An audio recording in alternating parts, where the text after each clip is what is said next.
West Michigan, you are watching Alive and Well. I'm Lynda Balkema, and today we are at the Mercy H.E.A.R.T Center, and with me is Deb Skinner, and Deb is a Nurse Practitioner. Nurse Practitioner. I don't know why I stopped with that. Okay, a Nurse Practitioner, and you have a specialty in? Cardiology or congestive heart failure. Congestive heart failure. So today we're going to talk about women in particular, and while there's some statistics that you have for us about heart disease in women. Yes, I do. Number one, 42 million American women live with cardiovascular disease, which is pretty astonishing, I think. Is. Number two, heart disease is the leading cause of death in American women, killing more than a third. Number three, more than 200,000 women die each year from heart attacks. And number four, women with diabetes are 2.5 times more likely to have heart attacks. Okay, and I know for many years we've always thought of heart disease and heart attacks as mostly a man's disease, and I think that in women it's on the rise. Absolutely. There's been some specials I've seen, one on 2020 that said the first symptom was death on arrival, which we don't want to scare anybody with that, but I know that it's really important because the risk factors and the signs of heart disease in women are different, often different than they are in men. Can you tell me about some of the signs to look for? First, I want to bring to your attention why women seem to be more at risk than their male counterparts, and that is because of hormones. And women go into menopause, and certainly having that lack of estrogen on board puts them at a little bit more risk.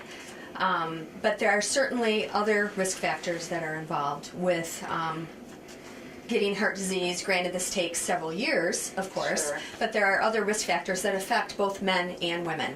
You know, with the aging population and the baby boomers and everything that we're hearing about in the media today, I think risk factors cannot be ignored.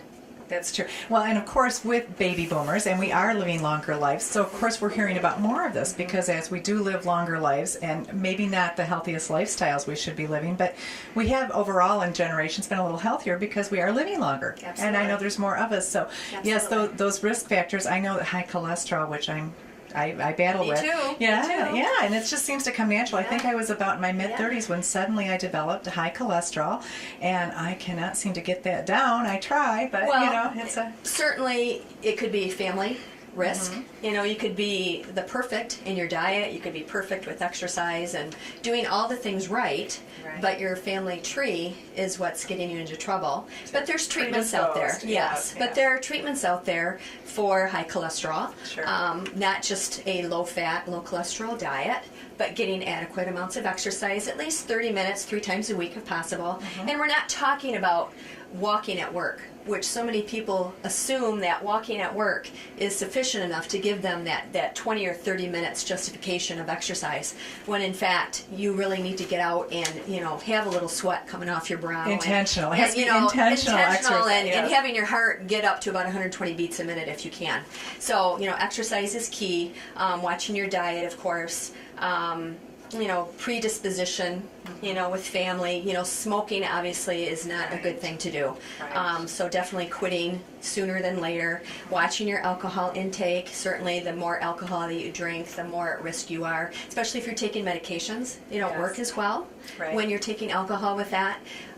So there's a lot of different things that we've got to think about when we are setting ourselves up for health promotion and disease prevention. Yes, I know. And here we are at the H.E.A.R.T Center, which offers a plethora of ideas. This is what what we you do. We'll be in business for a long time. I have a feeling. Yes, you will, which Yes. is, I mean, a mixed blessing because, of Yes. course, we want to keep people healthy, and it's also Right. about preventative more than, it isn't necessarily that they're here just for people who have had heart attacks and have heart disease. It's Correct. to prevent people from getting heart disease also. Correct. Although we do see you have a lot of specialists here that Yes, are we do. on board, heart specialists. Yes, Can we you do. tell me who some of those specialists? We have a congestive heart failure clinic here, Okay. which I run, and that's for patients who have a lower ejection fraction sustained by perhaps a heart attack. Okay, or some okay. other Wait, heart we have to disease. stop right there. Ejection fraction. Ejection fraction, which is a number that is recognized on a echocardiogram, which is a Okay. non-invasive diagnostic test, a stress test, and a cardiac cath, which is a little bit more invasive, and some patients have to have all of those depending on what their admitting diagnosis is.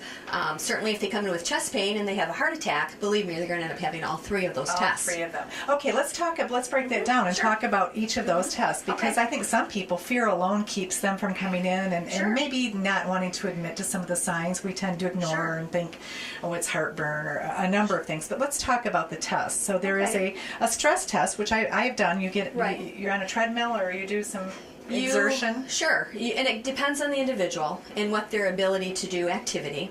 You know, Okay. some of your elderly patients who are severely weakened or compromised because they have hip problems or physically are disabled, they do better with a test where you inject a dye and it makes your heart work harder for you, where you don't have to get on a treadmill to do that. Okay. And that's Okay. probably more than half of patients really? that will Okay. need that because they aren't able to get on a treadmill and actually walk to get their heart rate up high enough. Sure. So the stress test is very common. You know, we do that, you know, here locally on site next door at the cardiology office, and then it's done at the hospital. And then the other test that I had mentioned earlier was an echocardiogram. Now, is that the same EKG? Is that what we refer? No, it is not an EKG. It is not an Okay. EKG. Okay. An echocardiogram is a non-invasive All right. test. It takes about 30 minutes. Basically what they're doing is taking a close-up image of your heart and the valves, how it functions, how the valves do their thing. Now, is this where they put the little sticky things on your No, chest? no, it's really Okay. where they take like this transducer, and you know, like how moms have sonograms for their unborn babies Okay, on so their it's more of bellies. an ultrasound It's kind of type like of- that, okay. called an ultrasound, and but they do it over your chest, and you lay on your side and reposition periodically. It's a tech Oh, okay. performed test, Huh. and then it's interpreted by a cardiologist later. And it's really the easiest way to look at the function of the heart. Determine if you have congestive heart failure. Okay. It will tell you if you have some valve disease of some sort. okay. So there's a lot of different features for an echo and what it's used for. Stress test is looking more for like heart attack. Okay. Echoes look more at congestive heart failure. Now, the EKGs, that's the one where they stick EKGs, the yeah, things. 12 lead, and they put all the leads on, and they're basically looking for changes in your rhythm. Okay. You know, are you an atrial fib, which is an irregular heartbeat? Not necessarily life-threatening, but, you know, it can cause some complications. A heart attack, you know. So the rhythm that we see, Yeah, the prints that out. everybody and sees yeah, on TV right, and so right. forth, Yeah. you know, they're looking for changes in that rhythm to determine if there's a problem. I'd like to talk a little bit about the differences between the symptoms that we see in men versus the symptoms that Okay. women might recognize or not recognize. More importantly, I think a lot of times women don't look for the symptoms, or they think it's just, oh, I'm just fatigued because I've been doing a lot lately, so I'm extra fatigued. And in which that may be the case, but it also, I think, can be a sign of some risk factors or heart disease. And I know there's several signs. Traditionally, I know with men they talk about pain in the shoulders and pain in the arm, and even men will shake that off and think, oh, I just, Yeah. you know. So let's talk about the symptoms that you see that men normally recognize. Okay, the symptoms that men normally recognize, and to be perfectly honest, women can Okay, have these I as can well. go. Okay. The triad that we always ask as clinicians if people are experiencing some problem in this chest area. It tends to be mid-chest or to the left side. Not to say that it can't be the right side, but Okay. generally mid-chest to the left side. You've got some involvement down the left arm. Okay. Whether it be a numbness or a tingling or a heaviness. Sometimes you can have some referred pain up into the jaw or the neck area. Another symptom that is not uncommon is maybe you feel a little sick to your stomach. You know, you feel like you're going to throw up. Another symptom you might be grossly, cut that. Not grossly. Another symptom that you may have is you might be diaphoretic. Diaphoretic. You know, where you're sweating profusely. Okay. And that would be a sign.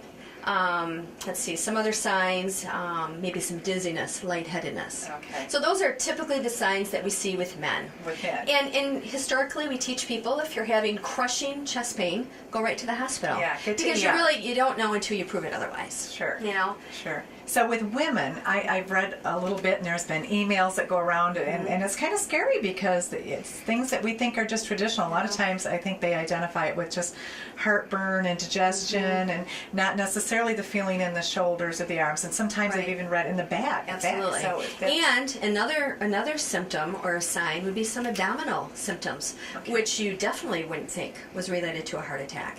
I mean, how many other problems are related to stomach pain? I know. You know, you've got your ulcers, you've got just, you know, maybe some GI disturbances and an early flu or some gallbladder problems or something like that.